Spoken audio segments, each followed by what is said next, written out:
अस्सलामु अलैकुम रहमतुल्लाहि बरकातुहू। अज़ीज़ तलबा तलबात, आज आपको जनरल साइंस मज़मून का स्वाध्याय नंबर 1 यानी होमवर्क नंबर 1 दिया जा रहा है। ऑनलाइन दर्स तदरीस में तमाम तलबा का तकरीबन निसाब मुकम्मल हो चुका है। मज़ीद इआदे के तौर पर आपको होमवर्क दिया जा रहा है। यहाँ पर जो सवालात दिए गए हैं, आप अपनी मशरी बयाज में उसे खुशखत तहरीर करके 2-3 मरतबा उसकी रीडिंग कीजिए। इंशाल्लाह आपके ज़हन नशीन हो जाएगा। सवाल नंबर 1 है, कुदरती वसाइल से क्या मुराद है? जवाबात यहाँ दिए गए हैं, आप अपनी बयाज में खुशखत तहरीर कीजिए। सवाल नंबर 2 है, यहाँ पर पूरे अर्ज़ के ग़िलाफ़ की शक्ल बनाइए। खुशनुमा पेंसिल से शक्ल साफ सुथरी आपको बनाना है और शक्ल के नाम भी आपको तहरीर करना ज़रूरी है। यहाँ पर देखिए, सवाल नंबर 3 आपको बताया जा रहा है, शुआई तरकीब से क्या मुराद है? शुआई तरकीब के अमल की जो तस्वीर दी गई है, शक्ल, वो शक्ल पेंसिल से बनाना है और उसकी मालूमात को तहरीर करना है। खुशखत तहरीर कीजिए और अपने सब्जेक्ट टीचर से आप चेक कराइए। तमाम सवालात और जवाबात तहरीर करना ज़रूरी है। इस तरीके से लास्ट आखिर तक देखिए।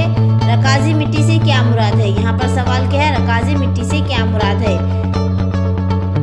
जवाबात आपको देखकर पढ़ने की कोशिश कीजिए, पढ़ते हुए तहरीर कीजिए। इसके बाद वाला सवाल है कि जानदारों की खुसूसियात क्या है? जानदारों की खुसूसियात क्या है? यहाँ पर इसका जवाब दिया गया है, उसका तहरीर कीजिए।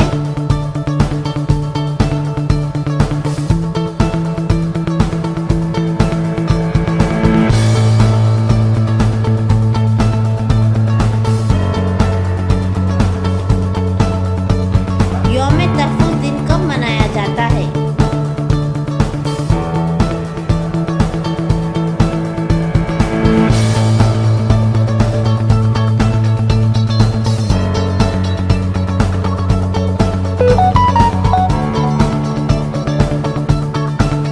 पानी को आफाकी मुहल्लिल क्यों कहा जाता है?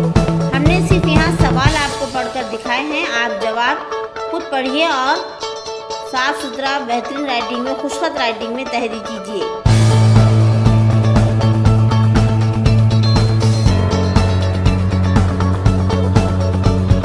पानी को जिंदगी क्यों कहा जाता है?